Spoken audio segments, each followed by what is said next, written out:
How to check link in bio on Instagram. First, open the Instagram application on your device, and now I'm going to show you what I mean by link in bio. So here, tap on the profile icon to open up your profile, and as you can see on my bio there is a link. So if I tap on this link, it's going to redirect me to a YouTube page. So in this way you can put your link in your Instagram. So to put your link, what you have to do is tap on the edit profile button, and over here you will find the option that says links. So tap on links, and over here you can add external link or add a Facebook link, and then you can remove this link as well.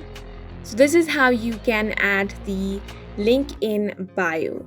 Now remember that Instagram does not allow any links in the post or comments area. So in the description of your post you are not able to add the link.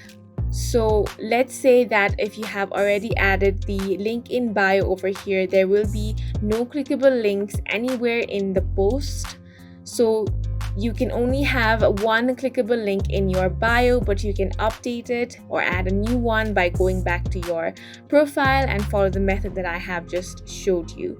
And that is it for this video. We hope you guys found it helpful. Please make sure to hit the like button and subscribe for more helpful tutorials.